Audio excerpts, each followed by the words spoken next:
சுசீல் அம்மா கிட்ட இசை எந்த வயசுல தேடி வந்தது? இதுதான் கேள்வி. ரொம்ப நல்லா இருக்கு கேள்வி. நான் இசையோடு தான் நான் பிறந்தேன். அதுதான் சைல்ட் ப்ராடஜி. சின்ன வயசுல இல்லை, இசையோடு நான் பிறந்தேன். எங்கள் அப்பாவுக்கு ரொம்ப கிளாசிக்கல்னா இஷ்டம். சரிம்மா. அவங்க வீணை வாசிப்பாங்க. அப்பா அப்பா அதனால அவங்க எனக்கே சொல்லி கொடுத்தாங்க வீணை. எனக்கு தலைக்கு ஏறல. ஏன்னா அவரு இங்க வச்சாச்சு அந்த தேன். இந்த வாய்ஸ் வாசிக்கிறப்போ எனக்கு இந்த விரல் ரொம்ப பெயின் வந்துருச்சு. ஓஹோ. அது சின்ன வயசு, சின்ன குழந்தை தானே பாவம். இப்ப என்ன பெரிய குழந்தை. குழந்தைதான். அது சின்ன வயசுல எல்லாருக்குமே அந்த வீணை ரொம்ப கஷ்டமாயி போச்சு எனக்கு. ஆமா. சரி விட்டுட்டு பாட்டுல இறங்கினேன். ஆமா. பாட்டுன்னா அப்பா மாஸ்டர் வச்சாரு. எங்களோட அக்கா எல்லாருக்குமே முதல்ல சொல்லி கொடுத்தாங்க பாட்டு. அவங்க பக்கத்துல கேட்டு நான் கேட்டுட்டே இருக்கிறேன். அவ்வளவுதான் என் வேலை. கேள்வி ஞானம். அதாவது இந்த திரை உலகத்துக்கு வரதுக்கு முன்னாடி அந்த சின்ன வயசுல, அதான் சின்ன வயசு தான் பேசிட்டு இருக்கோமே. ஆமா, அந்த 7 வயசுல நீங்க பாட தொடங்குனீங்களே. ஆமா. அந்த டைம்ல இன்ஸ்பிரேஷனா இருந்த பாடல்கள், மற்ற பாடகிகள் யாராவது நீங்க அதிகமா? சினிமாஸ் எல்லாம் பாக்குறது உண்டு. 7 வயசுனா என்ன, விளையாட்டு வயசு தானே. ஆமாம்மா. பழைய 10 வயசு வரும், அது வரைக்கும் சும்மா விளையாட்டு தான். அதுக்கப்புறம் தான் இந்த பானுமதி அம்மாது, அஸ்வலட்சுமி அவர்கள், அப்புறம் பாலசரஸ்வதி ராவ், அவங்களெல்லாம் பாட்டெல்லாம் கேட்டு ரசித்ததுண்டு. நிராலா கேள்விப்பட்டீங்களா? ஹிந்தி சாங். ஆமாம்மா ஆமாம்மா. நீ பிறக்கலப்பா. இல்லம்மா. உனக்கு எப்படி தெரியும்? நான் சொன்னதே தெரியும். ஆமாம்.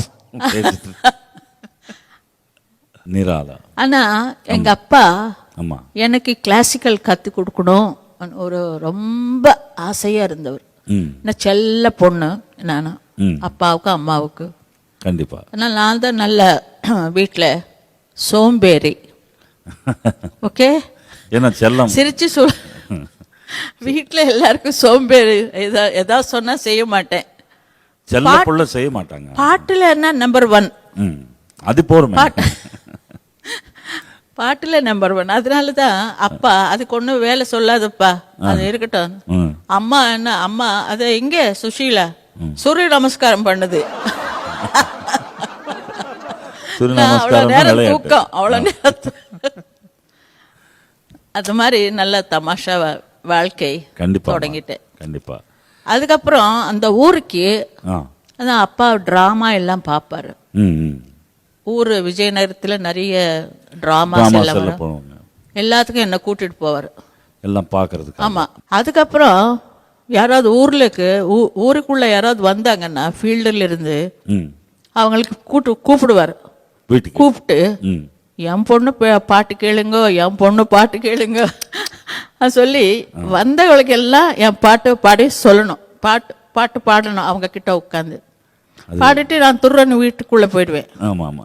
அப்புறம் அவங்க 2 பேர் பேசுவாங்க. அதே மாதிரி மாதவ பேத்தி சத்யம், அவங்க தமிழ்ல தெரியுமோ தெரியாதோ எனக்கு தெரியாது. அதாவது கல்யாண சமையல் சாதம் தெலுங்குல பாடுறேன். அதுக்கப்புறம்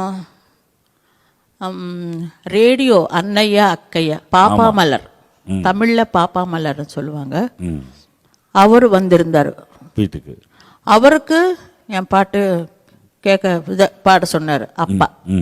அவங்கெல்லாம் கேட்டு என்ன சொன்னாங்க, நல்ல வாய்ஸ், சினிமால பாட வைங்களேன்னு சொல்லிட்டு போயிட்டாங்க.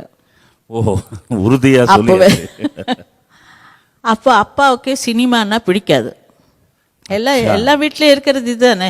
கிளாசிக்கல் மட்டும்தான். கிளாசிக்கல் என்ன எம்எஸ்எம்மா, பட்டம்மாள், அந்த மாதிரி நல்ல கிளாசிக்கல் சொல்லி கொடுக்கணும், நல்ல பேரு புகழும் வாங்கணும் அப்பாவுக்கு ரொம்ப இருந்தது. அதுக்கப்புறம் எப்படியோ அப்பாக்காக நான் அங்கே மகாராஜா மியூசிக் காலேஜில் சேர்ந்து அங்கே டிப்ளமோ படித்தேன். கிளாசிக்கல் பக்கா டிப்ளமோ முடிச்சுட்டேன். அப்புறம் கிளாசிக்கல் கச்சேரி கூட பண்ணேன். ஓ, கிளாசிக்கல் கச்சேரி கூட பண்ணியிருக்கிறேன். Very good, very good. எனக்கு 16 வயசுக்கு நான் கிளாசிக்கல் பண்ணிட்டேன். ஃபேண்டாஸ்டிக். அது ரேடியோவில் கூட செலக்ட் ஆயிட்டேன். All India radio. A grade ஆமா, ஏ கிரேட் இல்ல, ஏதோ கிரேடு, ஒரு கிரேடு கிளாசிக்கல். சாரி. அத்தேப்பள்ளி ராமராவ் அவர்கள் நாராயணன் கம்பெனியில் குருமூர்த்தி அவர் கூட இருப்பார். அவர் எது சொன்னாலும் அந்த கம்பெனியில் அவரும் மியூசிக் டைரக்டர் குருமூர்த்தி. அந்த கம்பெனியில் தான் அவர் இருப்பார். அத்தேப்பள்ளி குருமூர்த்தி பர்மனன்ட் மியூசிக் டைரக்டர். ஆமாம், பர்மனன்ட் மியூசிக் டைரக்டர்ஸ் இல்லை, அவர் கம்பெனியில் இருப்பார். அவர் பார்ட்னர் யாருமே எனக்கு தெரியாது. அந்த படத்துக்கு அஞ்சலி அம்மாவுக்கு ஒரு பாட்டு பாடினேன். அன்பில் மலர்ந்த நல் ரோஜா கண்வளராயன் ராஜா, அன்பில் மலர்ந்த நல் ரோஜா கண்வளராயன் ராஜா, வாழ்விலே ஒளி வீசவே வந்தவனே கண்மலராய்